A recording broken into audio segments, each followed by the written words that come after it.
Hi, Logan here for Vacuum.com, and today we're going to be reviewing and doing a test of the Shark Rotator Powered Lift-Away Deluxe Vacuum. That's a pretty long name, but this is a pretty amazing vacuum. I have to say this is one of the best vacuums I've ever tested. So let's take a look at why I say that.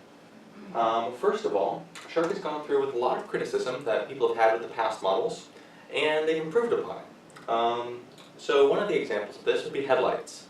Back in the days of the first Navigator, there were no headlights on board, and they got criticized for that. Over time, they've added headlights, like with the last generation Rotator Professional. They added headlights on both sides. Well, that's great. On this model, they've added a full strip of headlights along the front. In addition, they took some of the best things from their other vacuums and rolled into this one, like the Shark Rotator's brush roll, or the Shark Rocket's brush roll, which had a tendency to feel self-propelled because that brush dug into the carpet, grabbed it, and pulled the vacuum forward. This vacuum feels self-propelled in that way. If you just hang on to it and let it go, it will pull itself forward, which is really nice. They've also done some firsts on this vacuum, such as they've redesigned the lift-away feature. In the past, when you used the lift-away button, the bottom power head would come off the vacuum, and you'd be left with the bin, and the motor, and the wand. Now, if you press the button, the bin and the motor come off, but the wand and the power head stay on, which makes it look a bit like a canister vacuum, you may be saying. Well, that's because this vacuum has its secret life. It turns into a canister vacuum. Right there, the caddy that follows this comes right in the box.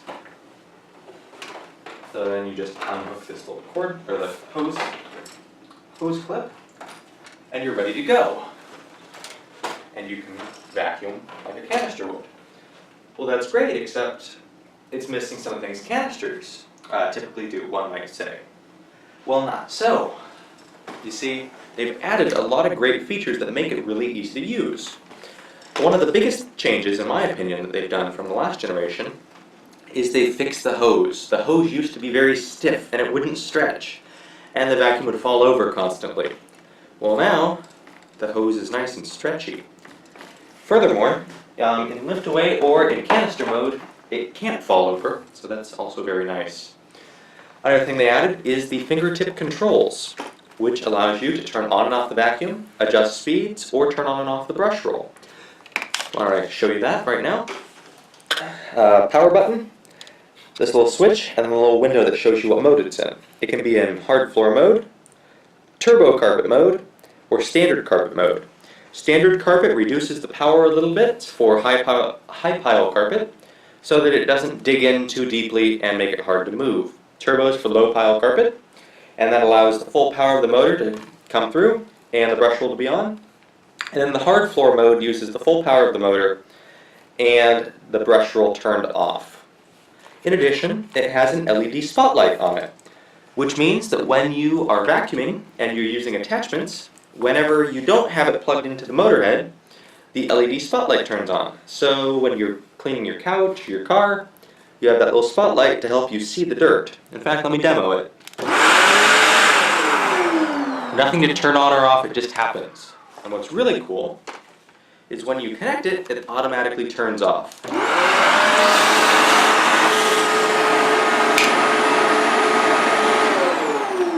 So, really, really cool on that front. In addition, they fixed a lot of the problems with the brush roll indicator. On previous units, sometimes the brush roll indicator would get stuck in the off position, even after you remove the jam or clog, and it would take multiple reboots or sometimes a brand new power head to fix that. They have repaired that problem, and it doesn't look like that's coming back. So now you're probably wondering, well, how well does it clean? Well, why don't I show you? I'm going to pause the video for a moment, put out a little test track, and we're going to do a little test right here on camera.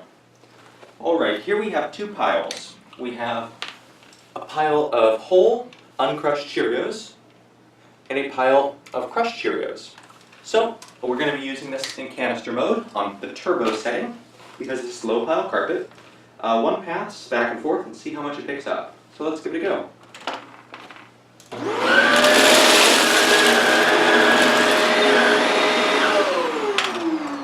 On the the whole Cheerios and completely obliterated them and there's nothing left. And let's try it again on the crushed up Cheerios.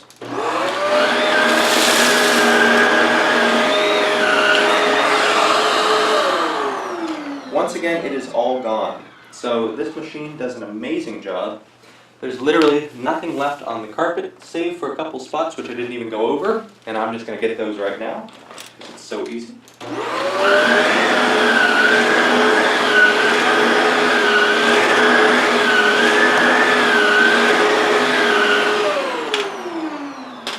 And that is just how well the machine cleans. So why don't I show you a couple more features on it.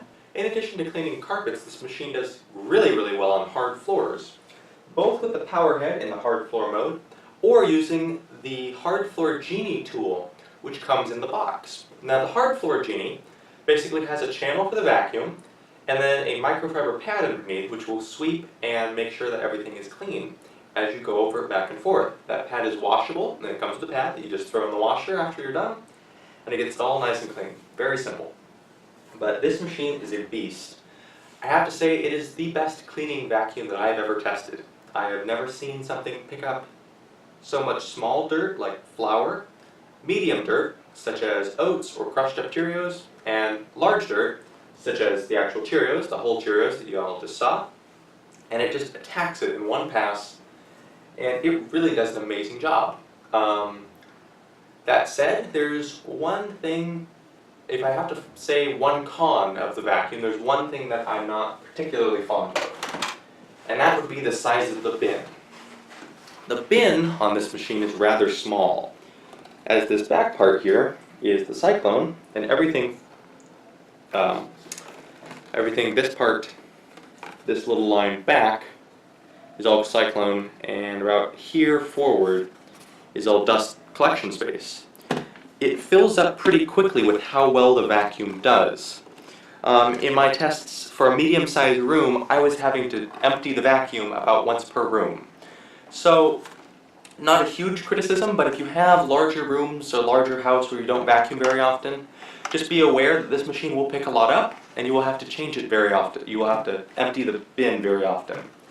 I'm sure Shark will probably hear this and make a pro version of it with the longer cord and a larger bin, but that will be sometime down the road. And right now, this machine does not have a larger bin.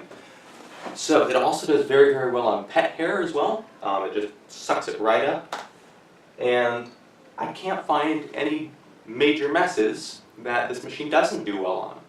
So I have to highly recommend this machine. I'm rating it a 10 out of 10 because it is so amazing, minus the small criticism over the small bin.